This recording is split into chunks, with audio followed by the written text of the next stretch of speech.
Dear students, today we are going to solve May June 20 variant 4-2. Question number 1a. Define gravitational potential at a point. It is the work done per unit mass in bringing the mass from infinity to that point. So here two important marking points.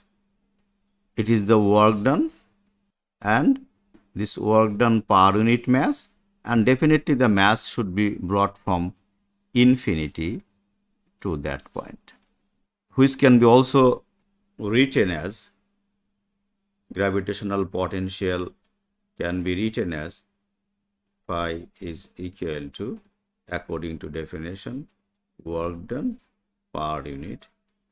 Then 1b, an isolated solid sphere of radius r may be assumed to have its mass m concentrated to its center. The magnitude of the gravitational potential at the surface of the sphere is phi. On figure 1.1, show the variation of gravitational potential with the distance d from the center of the sphere for values of d from d equals to 4 to d equal to 4r. So before drawing the graph, we need to understand the question properly. That's why let me explain the question with a figure. This is a mass and solid sphere, and this is center and the mass is capital M. And at the surface from the center, at this surface, the potential is phi, which is mentioned in the question. So this distance is radius r, then the distance will be increasing like this. 2r, then 3r, it can be equal to 2r, then it can be equal to 3r, and also this can be equal to 4r. At r distance, that is on the surface, the potential value is given phi. Phi means 1.05. So that's why it can be written like this point. Then distance is increased from r to 2r, that is at this point, what will be the potential? And to find this, we need to know another formula for potential with respect to r, that can be written as potential is equal to minus capital Z M divided by R. Here capital Z constant, capital M is constant. That means phi is inversely proportional to R. Phi is inversely proportional to R. That means if R is increased by 2 times, then phi will be reduced by 2 times. It will be half. So that's why at 2R, the potential will be half of 1. That means it will be this point. So initially it was this point. Then after 2R, the potential is 0.5. After 3R, it will be 1/3 of 1. 1/3 of 1. Then it will be approximately this point. After 4R, then 1/4 of phi. That means it will be equivalent to 0.25. So 0.25 is now approximately this point. So we can mark now. So at R, potential is equal to 1.05. At 2R, potential will be half of 1, that is 0.5 r, because from this equation phi is equal to minus gm by r, we can write that phi is inversely proportional to r. Because of this, when the r is equal to 3r, it will be approximately this point. Then at 4r, 1/4 of phi, so it will be like this. Now if we join all this point, then we can get the shape of gravitational potentials against distance graph is like this. Question number C. The sphere in B is a planet with radius r is equal to 6.4 10 to the power 6 meter and the mass capital M of 6.0 10 to the power 24 kilogram. The planet has no atmosphere. A rock of mass 3.4 into 10 to the power 3 kg moves directly towards the planet. Its distance from the center of the planet changes from 4r to 3r. Calculate the change in gravitational potential energy of the rock. Again, before calculate, we need to understand the question properly. This is the planet, and from certain distance, a rock of mass 3.4 10 to the power 3 is moving towards the planet. Then its distance will be varying from the planet. Initially, it will be at a distance. This distance is equivalent to 4r. Then it is coming closer to the planet at any point, and that distance will be equivalent to 3r. It means from starting point to center it will be 4r, and then from here it will be 3r. Then for this changing from 4r to 3r, we need to calculate the change in gravitational potential energy of the rock. Gravitational potential energy is equal to change in potential del phi multiplied by mass of the rock. And this change in potential can be written like this. We can write, this is the equation. Del phi means change in potential. So we can write capital G M divided by 3r minus capital G M divided by 4r. After that, del phi is change in potential, already we have mentioned. Then we can write from this equation, capital G M is taken common, that is 1 by r, and this 1 by r means this 3r. This is equivalent to 3r, and this 4r represented by capital R, this is equivalent to 4r. That is why when we simplify it, then we can write capital G 6.67 10 to the power minus 11 multiplied by 6 into 10 to the power 24. Then 1 divided by 3r. 3 into r means radius 6.4 10 to the power 6. Minus 1 divided by capital R means equivalent to 4r. So 4 into 6.4 10 to the power 6 multiplied by this mass. This mass is 3.4 into 10 to the power 3. So in this equation also we need to put, this is change in potential del phi multiplied by. So after simplification we can get 1.77 10 to the power 22 joules. Approximately 1.8 10 to the power 22 joules. C2. Explain whether the rock's speed increases decreases or stays same. That means when it is coming from 4R to 3R, then what will happen to the speed of the rock? Since it is coming closer to the planet, that means it loses gravitational potential energy. So this gravitational potential energy is changed to kinetic energy, and that's why it is written it loses gravitational potential energy and gains kinetic energy. And gains kinetic energy means its speed increases. Question number 2a.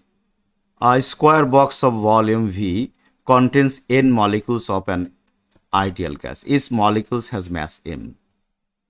Using the kinetic theory of ideal gases, it can be shown that if all the molecules are moving with the speed v at right angles to one face of the box, the pressure P exerted on the face of the box is given by the expression PV equal to nmv square. It is given that if the gases are kept in a box like this, roughly look at the gas.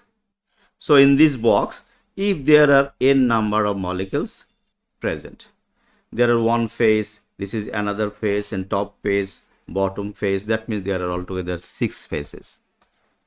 Then the pressure P exerted on the face of the box, on one of the face, the pressure given by the gas molecules is equal to PV equal to nmv square.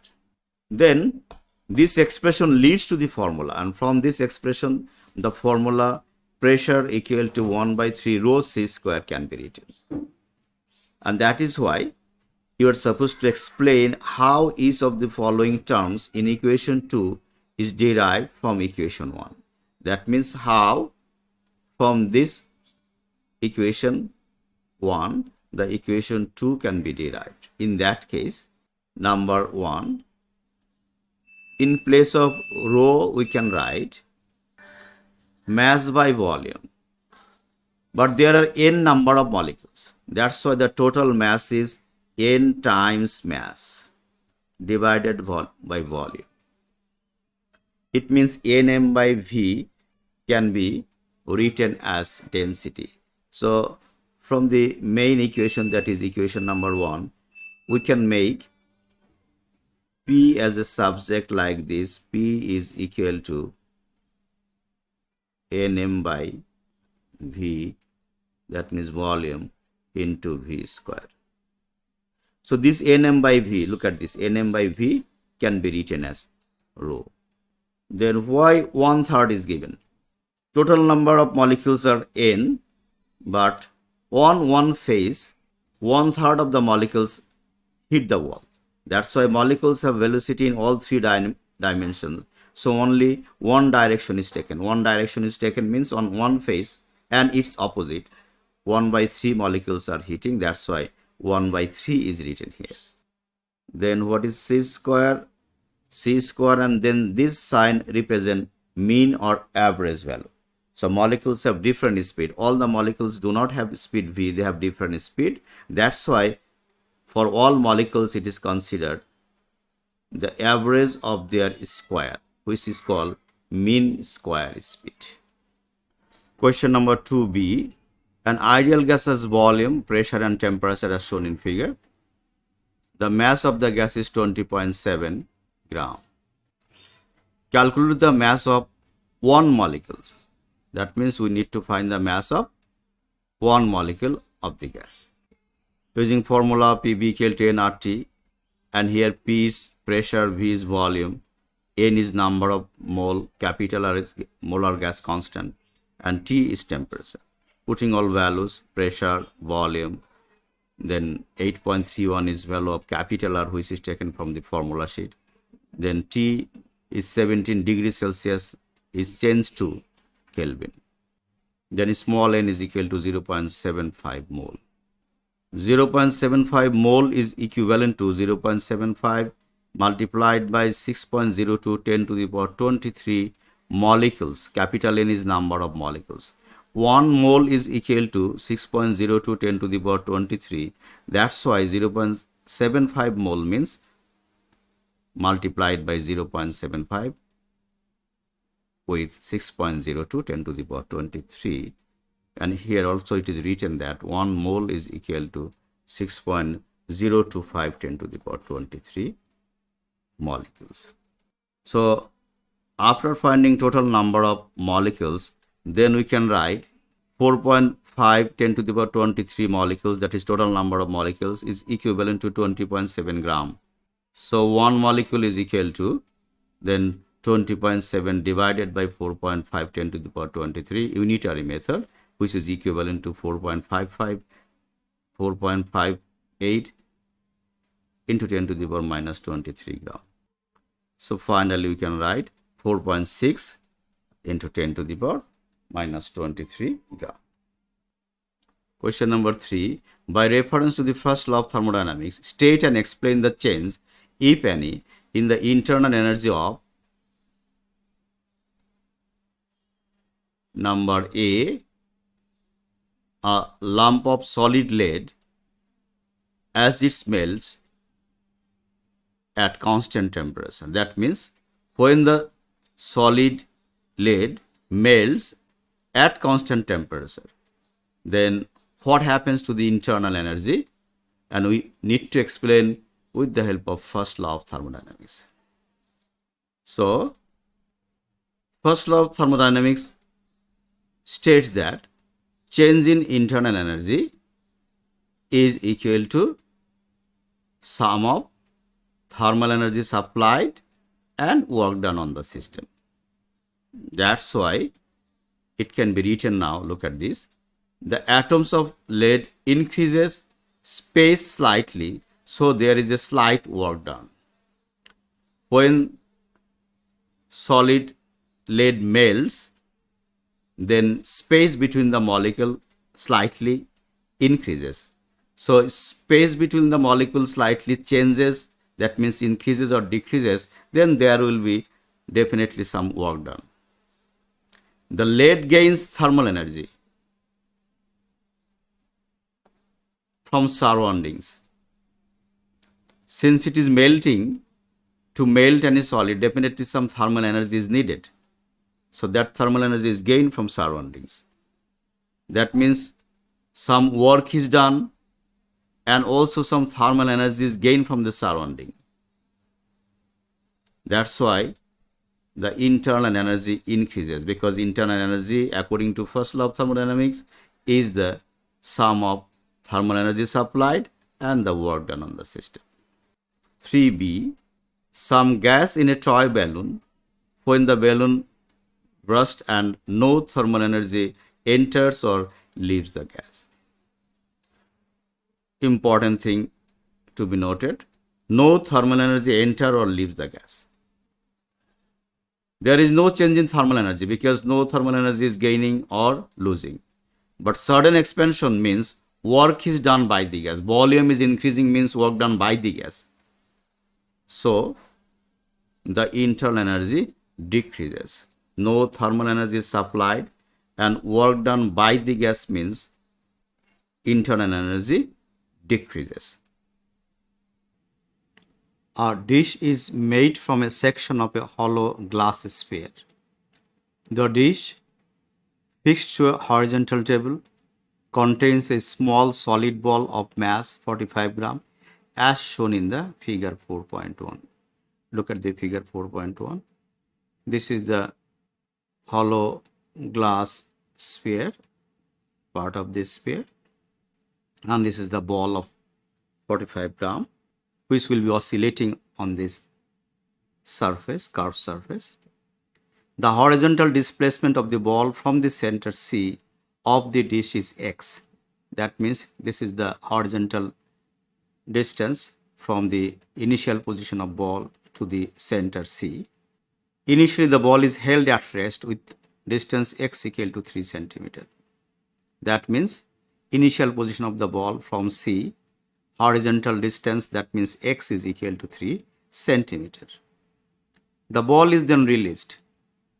From this point the ball will be released, and the variation with time t of the horizontal displacement x of the ball from point C is shown in figure 4.2. That means when the ball will be allowed to move, then with time t, the distance from maximum it will be 0, then it will be maximum in opposite side, then it will be coming back. In this way the distance will be changing, which is shown in figure 4.2. Look at the figure. Initial displacement was 3, then when the ball comes to the center C, displacement 0, then it moves in opposite side, again displacement 3, then it is again coming back to 0 and moving in opposite direction. In this way the ball is oscillating. The motion of the ball in the dish is simple harmonic with its acceleration a is given by the expression simple harmonic motion, acceleration is equal to minus small g by r into x, that is acceleration proportional to minus x. This is the principle of simple harmonic motion, where g is the acceleration of the free fall and r is a constant, and this r depends on the dimension of the dish, that is the hollow sphere made of glass, and also the ball. That means r depends on the dimension of the dish and the dimension of the ball. 4a, use figure 4.2 to show that the angular frequency omega of the oscillation of the ball in the dish is 2.9 radian per second. Then t is equal to 2.2 seconds. T is the time period, that is time for one complete oscillation, which is taken from the graph, that is one complete oscillation from maximum point to this maximum point. So that means we can consider this point. So if we consider this 2 point, so this time is equivalent to, look at this, from here the time is equal to up to this. So this is called capital T, and this time is equal to 2.2 seconds. Then omega is equal to twice pi by t. Omega is the angular frequency, twice pi by capital T, and capital is 2.2, which is equivalent to 2.9 radian per second. Then using 4b, use the information in A to determine R. Information from A means we need to use a equation first. Minus omega square is equal to minus g by r. And how this minus omega square is equal to minus g by r is written, we can give an explanation for this equation. Initially, the equation which is given in the equation is that A is equal to minus bracket small g divided by capital R, then bracket it is x. And from simple harmonic motion, we know the equation for simple harmonic motion is A is equal to minus omega square x. That means if you compare this equation, left side A equal, right side minus g by r into x is equal to minus omega square x. That means we can write this g by r is equal to omega square. So minus omega square. So this minus omega square is equal to this minus g by r. Up to this is written. After that, just putting values of omega, already you have got 2.9, and the value of acceleration due to gravity is 9.81. So capital R is equal to 1.2 meters. Then for 2, calculate the speed of the ball as it passes over the center of the dish.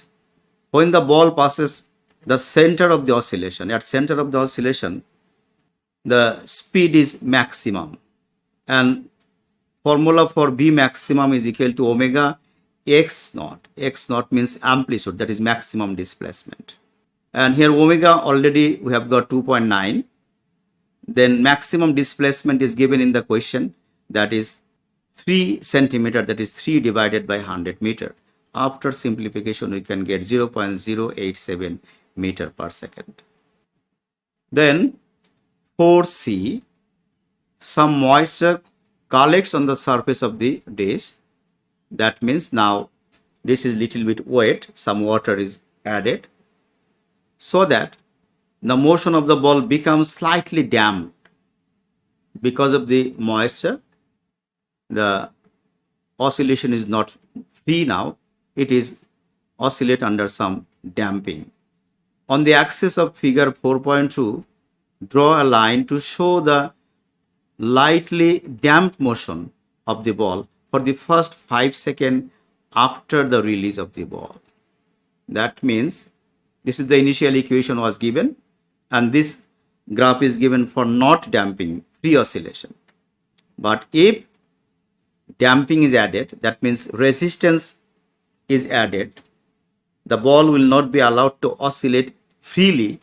That means its displacement gradually will be decreased. That's why the shape of the graph under damping will be, look at the graph, it will be started initially from 3 centimeter displacement, but gradually displacement will be reduced. Look at this, on this side it is not moving to the 3 centimeter, again it is coming in opposite side but not to 3 centimeter. So with time the displacement of the ball decreasing, that means the amplitude of the graph reduced. That's why the shape will be like this, but time period or frequency will remain same. Question number 5a. Explain the principles of detection of ultrasound waves for medical diagnosis. Ultrasound pulses are reflected at various boundaries. It means ultrasound will be transmitted towards the body and then it will be reflected by different surfaces. Then this reflected pulse is detected by the quartz, means piezoelectric crystal, and which make the crystal to oscillate. Due to this oscillation, EMF is produced across the crystal, and this EMF is detected, and after detecting the EMF, the information about the structure can be determined. 5b. By reference to specific acoustic impedance, explain why there is a very little transmission of ultrasound waves from air into skin. Before going to describe this question, we need to know one formula, which is IR by I is equal to Z1 minus Z2 divided by Z1 plus Z2 whole square. Now look at this. IR is intensity reflection, I is intensity incident. That is intensity reflection coefficient Z1 minus Z2 whole square divided by Z1 plus Z2 whole square. So the values of Z for air and skin, that means Z1 and Z2 have very big difference. So most of the incident intensity is reflected. If Z1, Z2 have very large difference, in that case the intensity reflection coefficient according to equation will be greater. That means most of the wave will be reflected, and so only very small part is transmitted into the body. 6a. Telephone signals may be transmitted either by means of an optic fiber or by means of a wire pair. In modern technology, signal is transmitted by optic fiber because the signal transmitted fast, energy loss is minimum, and also the signal will not be attenuated more. According to question, 3 advantages of the use of an optic fiber rather than a wire pair. Look at the advantages. Greater bandwidth, that means the range of frequencies within which the signal can be transmitted is greater. Number 2, less noise, that means unwanted signal will not be added to the original signal from the surroundings. Number 3, less attenuation, that means reduction of the signal power will be minimum. Question number 6b. It is proposed to transmit a signal over a distance of 4.5 10 to the power 3 kilometer by means of an optic fiber. The input signal has a power of 9.8 milliwatt. The minimum signal that can be detected at the output has a power of 6.3 10 to the minus 17 watt. That means output power is 6.3 10 to the power minus 17 watt, and distance is 4.5 10 to the power 3, and input signal is 9.8 milliwatt. That means 9.8 10 to the power minus 3. The minimum signal that can be detected, 6b, it is proposed to transmit a signal over a distance of 4.5 10 to the power 3 kilometer by means of an optic fiber. The input signal has a power of 9.8 milliwatt, and the minimum signal that can be detected at the output, that means output power is 6.3 10 to the power minus 17 watt. For the signal power, the signal to noise ratio is 21 dB. Calculate the power of the background noise.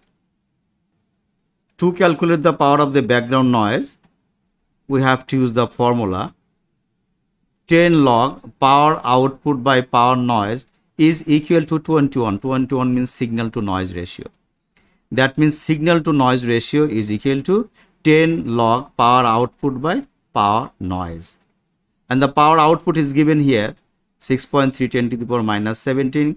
That's why putting the values log 6.3 10 to the power minus 17 divided by power noise is equal to 21 divided by 10. That means it will be 2.1. Then after simplification, power noise is equal to 5 into 10 to the power minus 19 watt. Question number B2. The maximum attenuation per unit length of the optic fiber that allows for uninterrupted transmission of signal. That means maximum attenuation per unit length needs to be calculated. First, we can calculate the total attenuation is equal to 10 log power input by power output. And 10 log power input is given 9.8 10 to the power minus 3, and the output is given 6.3 10 to the power minus 17. Power input 9.8 10 to the power minus 3, that means it is 9.8 milliwatt. Then after simplification, we can get 142 dB. That means attenuation per unit length equal to total attenuation divided by total length is 4.5 10 to the power 3. That's why we can write 0.032 dB per kilometer. Question number 7. A metal sphere of radius r is isolated in space. This is the metal sphere. Point P is a distance x from the center of the sphere. This is the point P, and it is just x distance from the center of the sphere, as shown in figure 7.1. The variation with distance x of the electric field distance E due to the charge on the sphere is shown in figure 7.2. This is the variation of field distance with respect to distance. That is, at certain distance from center, the field distance is maximum, then distance increases and the field strength is also decreases exponentially. It means at the surface of the metal sphere, the field strength is maximum. 7a. State what is meant by electric field strength. Electric field strength is the force per unit charge experienced by a small positive charge. And in this definition, there are two important words. One is the force per unit charge, and that is positive charge. That means we can also say force per unit positive charge. B1. Use figure 7.2 to determine the radius r of this sphere. Explain your working. So radius is equal to 4.5. That means here this is the point 4.5 marking, this 4.5 is the radius, because electric field distance E is inside the sphere is 0. Look at that, electric field distance from 0 to 4.5 up to this, from 0 to 4.5 up to this, electric field distance is 0. Then at 4.5 the field distance is maximum, that's why the radius is equal to this 4.5. So this point is 4.5 centimeter. B2, use figure 7.2 to determine the charge Q on the sphere. That means the charge on this sphere. Electric field distance, the formula is equal to 1 divided by 4 pi epsilon naught into Q divided by R square. Here Q means charge on the sphere and R means here distance from center to the point P. Then electric field distance at 4.5 is equal to this value, this maximum value, and this is equivalent to 18. So it will be 18 into 10 to the power 5. Then 1 by 4 pi epsilon naught is equal to 8.99 10 to the power 9 multiplied by Q divided by R square. R means here 4.5, and that 4.5 divided by 100 converted to meter, then square. After simplification, then result is found 4.1 10 to the power minus 7 coulomb. That means charge on Q is equal to 4.1 10 to the power minus 7 coulomb. 7C, an alpha particle is situated a distance 8 centimeter from the center of the sphere. Now from the center of the sphere at 8 centimeter distance at a point, an alpha particle is placed. Calculate the acceleration of the alpha particle. Force is equal to field distance, that is 1 by 4 pi epsilon naught into Q by R square, that is equivalent to this, up to this is equivalent to E, and multiplied by Q. So force is equal to E times Q. That means we can say 8.99 10 to the power 9 multiplied by charge of alpha particles, 2 into 1.6 10 to the minus 19, and the charge of Q already we have got, that is charge of larger Q is 4.1 10 to the power minus 7, which is already calculated. Then charge of alpha particle is Q, that is 1.6 10 to the power minus 19 multiplied by 2, because alpha particle consists of 2 proton and 2 neutron. 2 proton means 2 positive charge, so 2 multiplied by 1.6 10 to the power minus 19 divided by R square. 8 centimeter means 8 divided by 100 and then square. Finally, after calculation 1.8 10 to the power minus 15 is force.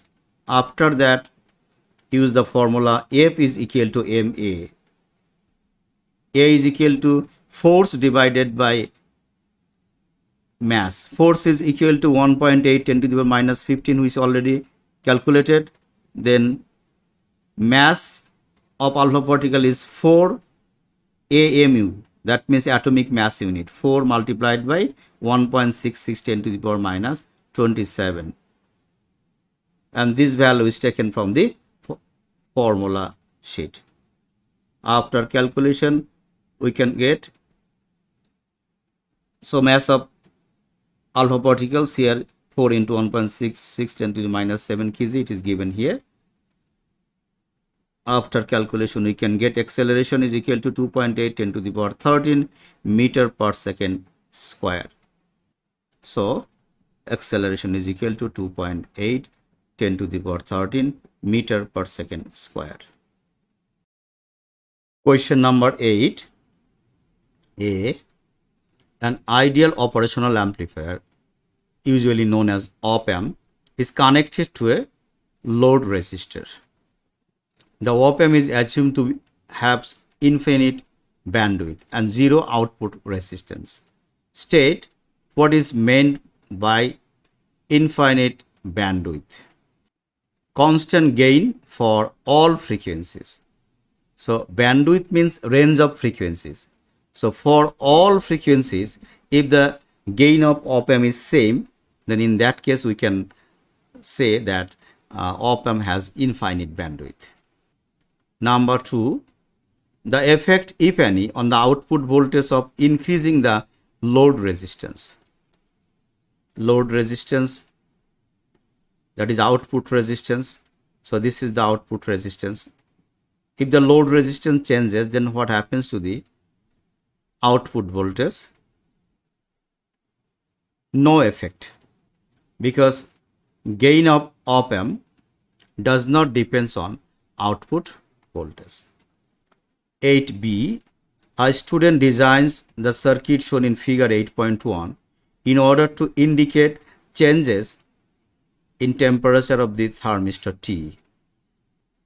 B1, explain why point P is known as a virtual earth. That P is known as virtual earth. So we need to give importance on these two key points. One is P, that is at that point, and this P is known as virtual earth. An operational amplifier has infinite gain. So to prevent saturation of the operational amplifier, V plus, that means non-inverting input, must be equal to V minus. Look at this. Here V plus means this input, and V plus is here connected to earth, that is earthing is given here, that means it is 0. Then V minus, that is V minus, this input is called V minus. And to prevent saturation of the op-amp, these two input must be very close. Since V plus is 0, so V minus must be close to 0. So if V minus is very close to 0, in that case this P can be mentioned as virtually earth. Because if the difference of these two is greater, very greater, then output will be greater than the power supply, that means it will be saturated. And one equation, V output is equal to A0, that is the gain multiplied by V plus minus V minus. That means if V plus and V minus has a big difference, in that case V output will be very, very big. It means op-amp will be saturated. But not to saturate the op-amp, this V plus and V minus should be very close. So V plus is 0 and V minus is close to 0. That's why P is known as virtually earth.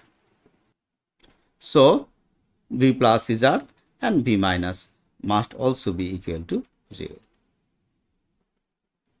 8b, to calculate the potential at point Q. So VQ, that is the voltage across 40 ohm resistance.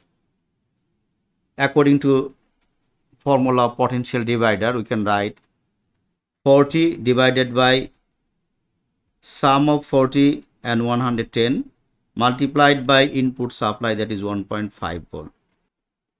So V at Q, that means this input voltage is equal to 0.4 volt. We can write potential at Q is equal to 0.4 volt. B3, at a temperature of 13 degrees Celsius, the resistance of the thermistor T is 230 kilo ohms. That means when temperature is 13 degrees Celsius, this resistance will be 230 kilo ohms. So that the potential difference measured with the voltmeter is 0.8 0.88 volt. That means this voltage will be equivalent to 0.88 volt. So for operational amplifier, for inverting operational amplifier, non-inverting is input is 0, so B minus input is given, that's why it is called inverting amplifier. So its formula of gain is equal to R2 divided by R1. R2 means this feedback resistance and R1 means this input resistance is 150. That's why feedback resistance is 100 kilo ohms plus resistance of thermistor, that is 230 kilo ohms. So 230 plus 100 kilo ohms divided by 150 kilo ohms.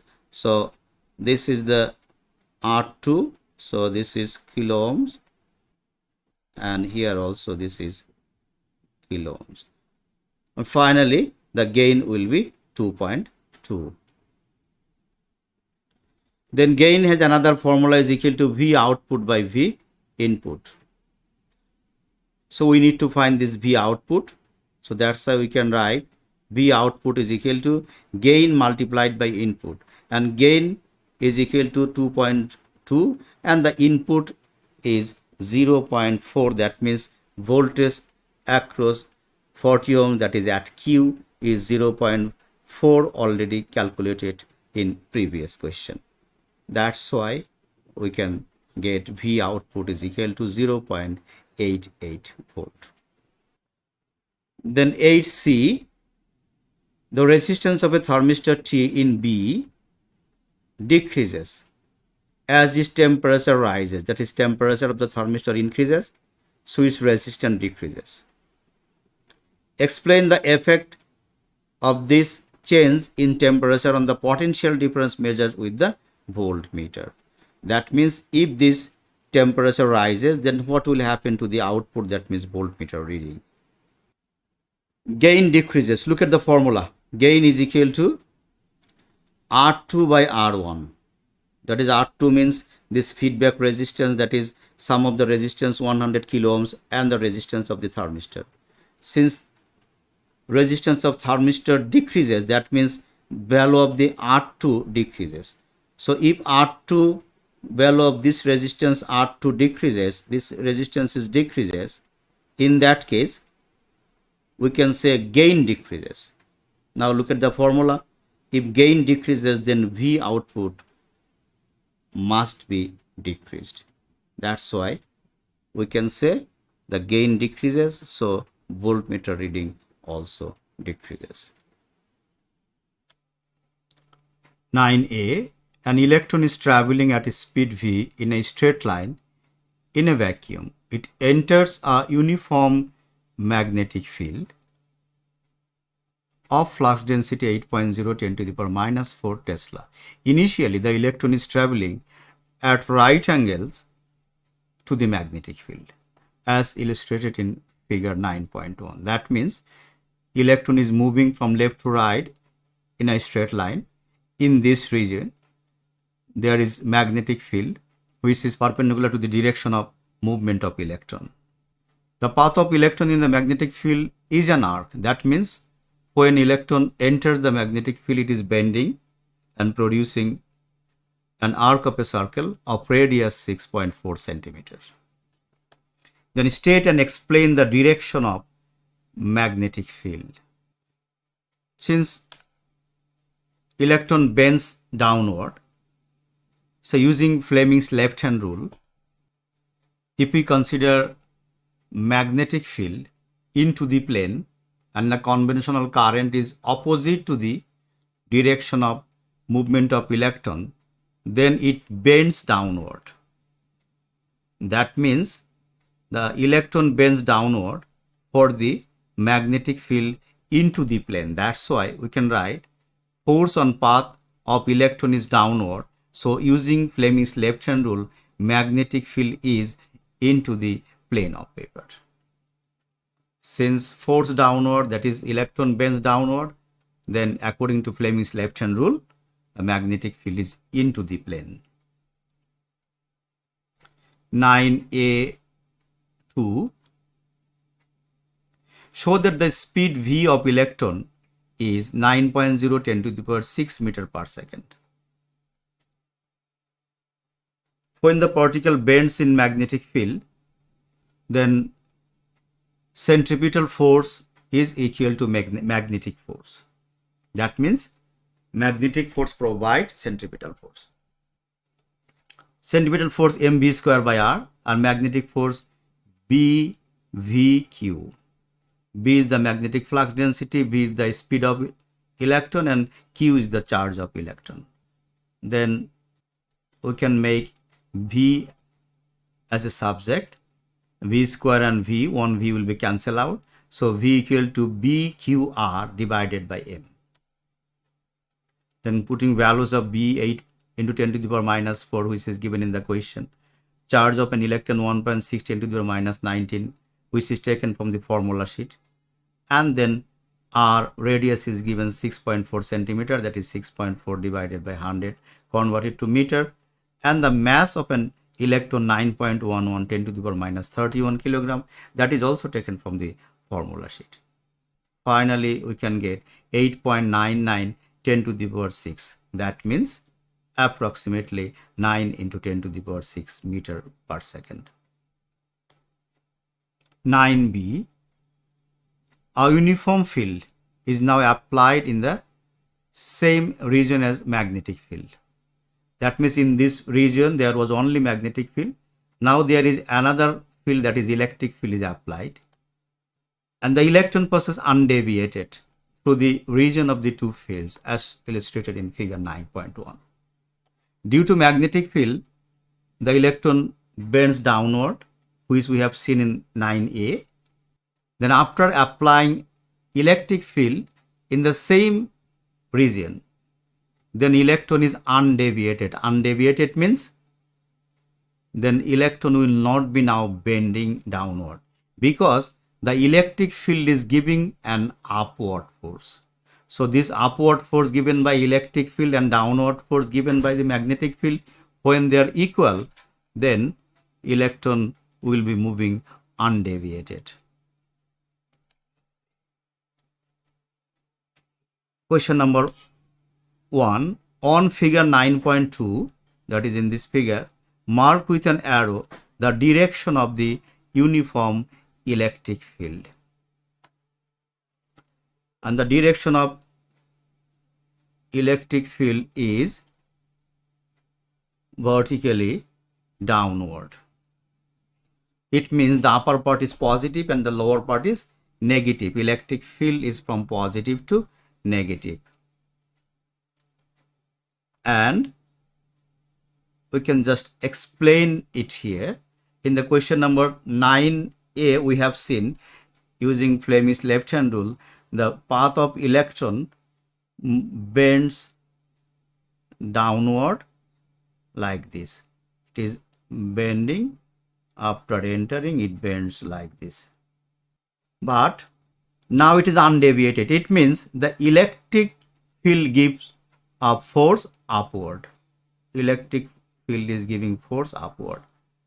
And how this electric field give force upward on an electron?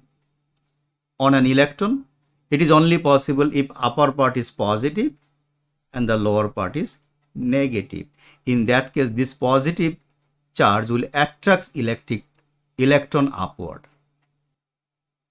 The positive charge attract electron upward, and due to magnetic field, electron wants to move downward, and when these two forces equal, they cancel out, and because of this, electron moves undeviated. Question number B2. Use data from A to calculate the magnitude of electric field strength. Since electron is undeviated, that means electrostatic force is equal to magnetic force. Electric field strength E is equal to V by D. Then in place of Fe, we can write VQ by D. Fe, force, means field strength into charge.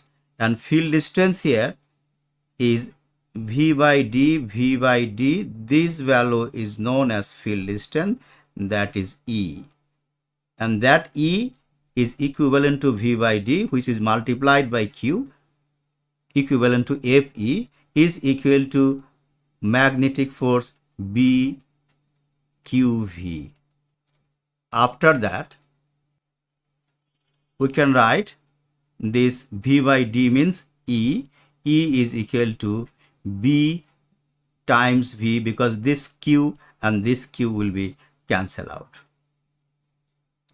Putting values of B, 8 into 10 to the power minus 4, which is given in the question, and the V already we have calculated in 9a, that is 9 into 10 to the power 6.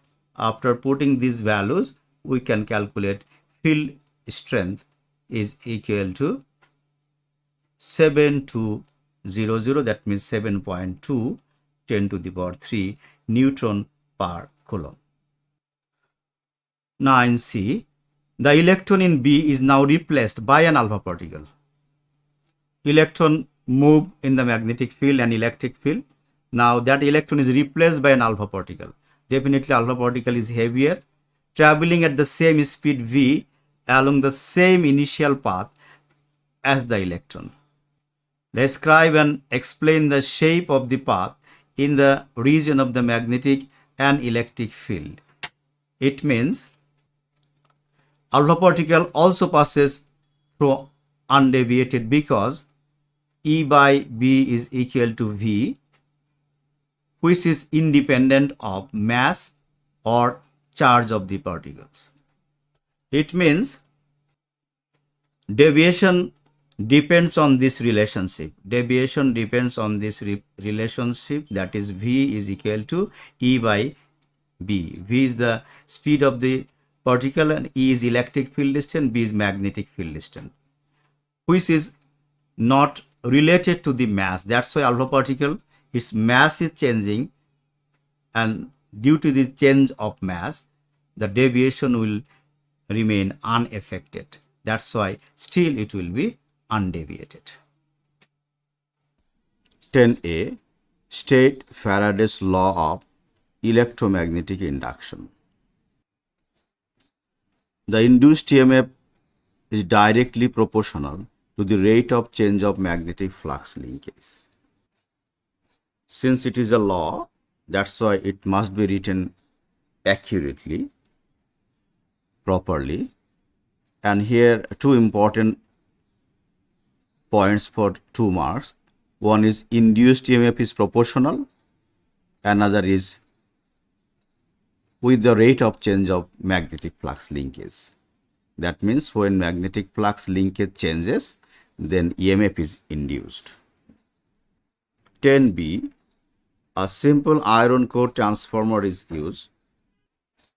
10b, a simple iron core transformer is illustrated in figure 10.1. In figure everything is mentioned: laminated iron core, secondary coil, primary coil, input and also output. State one function of a transformer. Transformer converts voltage from high to low or low to high. That's why it can be written like this: step up. Step up means in primary voltage will be low, in secondary will be high, and step down means in primary voltage will be high and in secondary voltage will be low.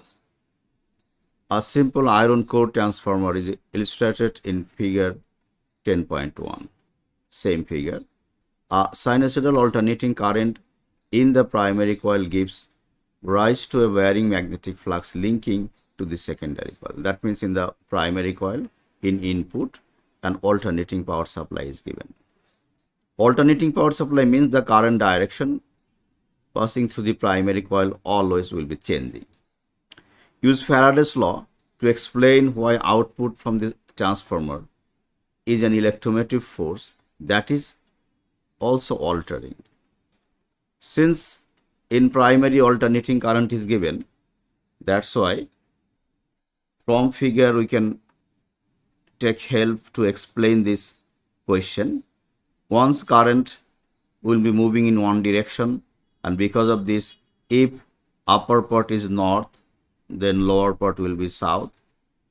and in the second cycle the lower part will be north and the upper part will be south. It means for this north and south pole, magnetic flux from primary to secondary, it will be linking like this.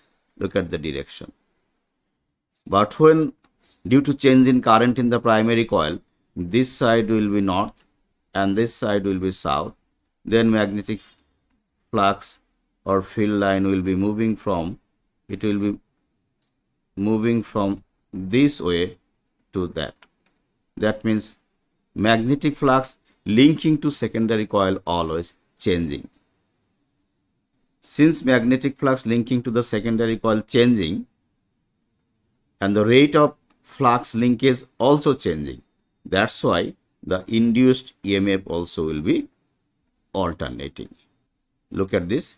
The magnitude of EMF in the secondary coil varies, so that the rate of change of flux linkage also varies.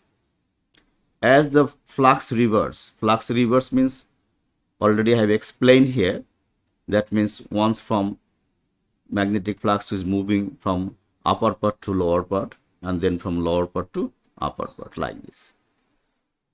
Then direction of the EMF also changes continuously. Since continuously magnetic flux in the primary changing, so magnetic flux, because of this, EMF induced in the secondary is also changing. That is why in the secondary coil it is alternating.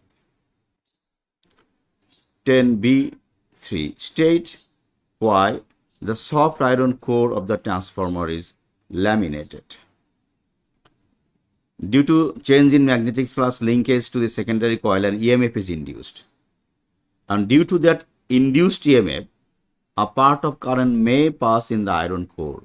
But we do not want any current in the iron core. We want current in the secondary coil. So the current which will be passing in the iron core, that is called eddy current. But if core is laminated, then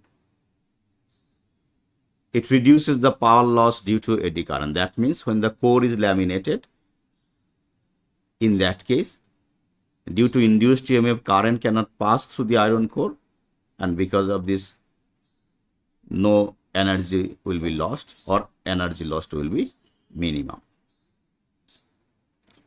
Question number 11a. The uppermost energy bands in a solid are known as the valence band, VV, or forbidden band. That is the gap between the valence band and conduction band, and the conduction band, CV. A copper wire, copper means a good conductor, is at room temperature. Use band theory to explain why the resistance of the copper wire increases as its temperature increases.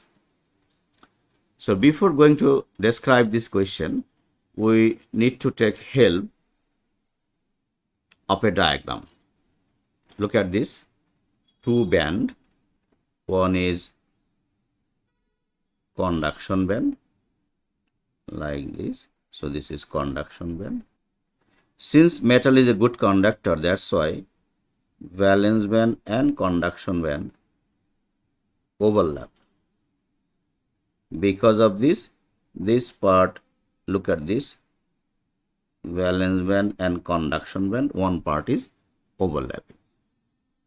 Because of this, at room temperature, in the conduction band, there are plenty of conduction electron. Because of this, when temperature increases, then no more electrons are made free. That means charge carrier is not increasing, but due to increase in temperature, the atom or lattice vibration increases. If lattice vibration increases, then electrons cannot move easily. So electrons collide more frequently with the atoms or the lattice, and that's why resistance increases.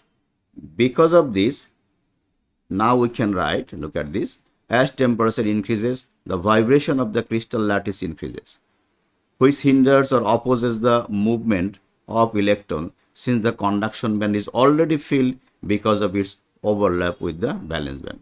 So there is no increase in number of charge carrier. But since lattice vibration increases, Therefore, resistance of the copper increases. 11b. The structure of a copper crystal is to be examined using electron diffraction. Electron diffraction means when electrons passing through any crystal, then electron passing through crystal, it will be diffracted, it will be spreading. Electrons having been accelerated from rest through a potential difference V are incident on this crystal. That means electron which will be passing through crystal, first it will be accelerated. And how it will be accelerated? It will be accelerated with the help of a potential difference V. The de Broglie wavelength lambda.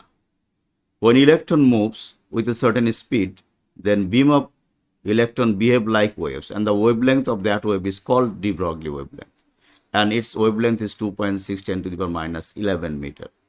Calculate the accelerating potential difference.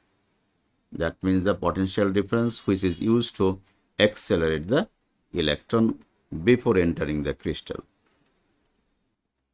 Then de Broglie equation states that momentum is equal to h divided by lambda. H is Planck constant and its value will be taken from the formula sheet. Lambda is the wavelength of the moving electrons. That's why we can say momentum is inversely proportional to the lambda.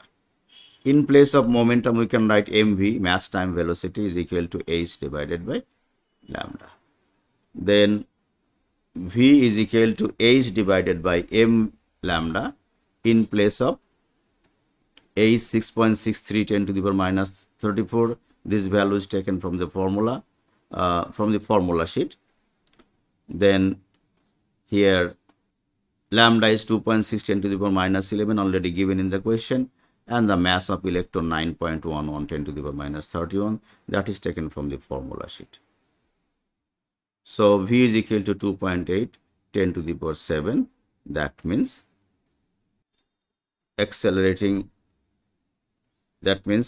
speed of electron is 2.8 10 to the power 7 meter per second. But now in question we have read that electron is accelerated from rest. That means gain in kinetic energy is equal to loss in potential energy. For kinetic energy formula, half mv square equal to loss in potential energy. The formula of potential energy is potential difference multiplied by charge of electron q. Then half times mass of electron, already we know 9.11 10 to the power minus 31. Speed is already calculated 2.8 10 to the power 7. It's a square, and v is the potential difference we need to calculate, multiplied by 1.6 10 to the power minus 19, that is charge of electron. So after simplification we can get v is equal to 2.2 10 to the power 3 volt. Question number 12a. State what is meant by the mass defect of a nucleus. It is the difference in the mass of individual nucleons. Individual nucleons means sum of mass of individual proton and neutrons separated to infinity, and the mass of combined nucleus. That means difference of mass of a nucleus and sum of mass of individual proton and neutron. And to understand this mass defect, we can take help from a diagram. Like if we consider one nucleus carbon 16. So if you take help from, to explain this, we can take help from a diagram. Let this is a nucleus of carbon 12. Carbon 12. That means in this nucleus there are 6 proton and 6 neutron are present. If you take mass of 6 proton and 6 neutron individually and add them, that means we can write 6 mass of proton plus 6 mass of neutron, and if we subtract the mass of whole nucleus, that is mass of carbon 16 nucleus. Then there will be slightly difference, that is called mass defect. Look at this, del M. So sum of individual proton and neutron and mass of the nucleus. Difference of these two mass is called mass defect. 12b, some masses are shown in table 12.1. Mass of a proton is given, mass of neutron is given, and also mass of a helium nucleus is given. All units are given. U means atomic mass unit. Show that the energy equivalence of 1.00 U is 934 mega electron volt. So 1 U means, so to calculate the energy equivalence, first we need to use the equation E is equal to mc square. E is the energy, m is the mass, which will be converted to energy, and c is the speed of light. Here mass is m, 1.66 10 to the power minus 27, that is 1 U. This 1.00 U is equal to 1.66 10 to the power minus 27. This value also can be taken from the formula sheet. Then C is 3 into 10 to the power 8 and it's square. Then this unit will be joules because all units are written in SI unit. Mass is in SI unit, C is also in SI unit, that's why energy will be in SI unit. So from joules, if we want to convert in electron volt, we need to divide joule divided by 1.6 10 to the power minus 19, because we know 1 joule, because 1 joule is equal to 1.6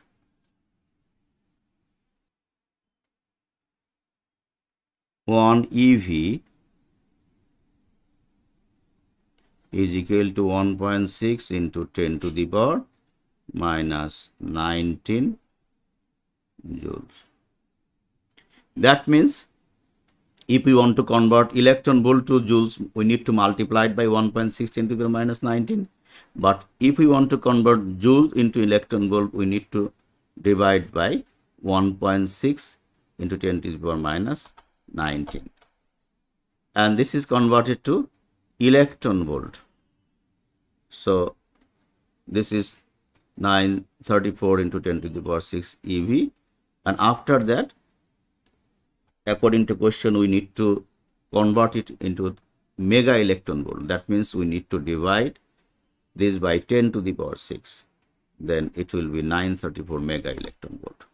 Because we can write again one relation, 1 mega electron volt is equal to 10 to the power 6 electron volt.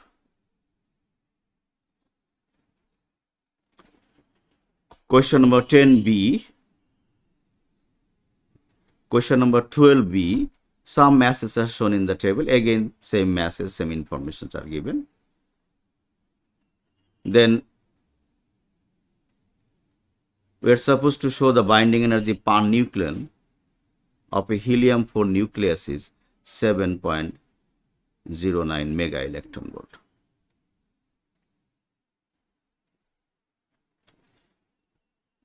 First, we find the del M, that is mass of 2 proton plus mass of 2 neutron, and from this result, mass of nucleus is subtracted.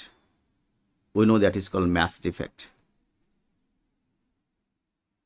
which is equivalent to 0.0303 U, and this can be converted to kilogram multiplied by 1.66 10 to the power minus 27, because we know 1 U equal to 1.66 10 to the power minus 27. That's why this unit will be in kilogram.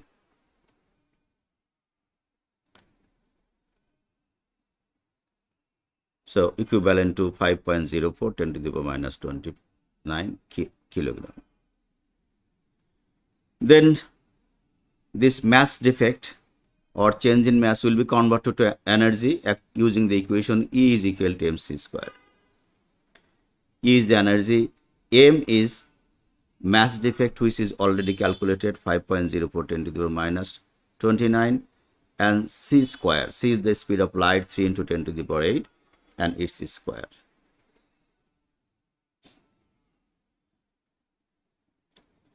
Then this will be in joules, that's why this will be in joule. And if we convert this mega electron volt, so first we need to divide it by 1.6 10 to the power minus 19. So joule is divided by 1.6 10 to the power minus 19. It is converted to electron volt. Then if we want to convert in mega electron volt, then also we need to divide with this 10 to the power 6. So that's why it will be equivalent to 28.4 mega electron volt. So this is the binding energy of the nucleons. So binding energy per nucleon. So there are total number nucleon is 4. That's why binding energy per nucleon is 28.4 divided by 4, which is equivalent to 7.09 mega electron volt. 12C. Isotopes of hydrogen have binding energies per nucleon of less than 3 mega electron volt.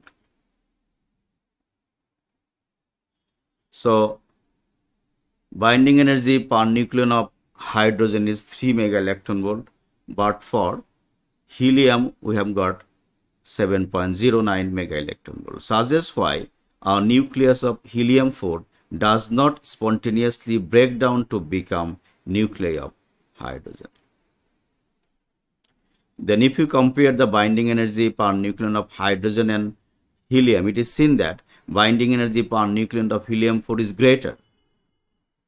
So nucleons are held together with strong forces.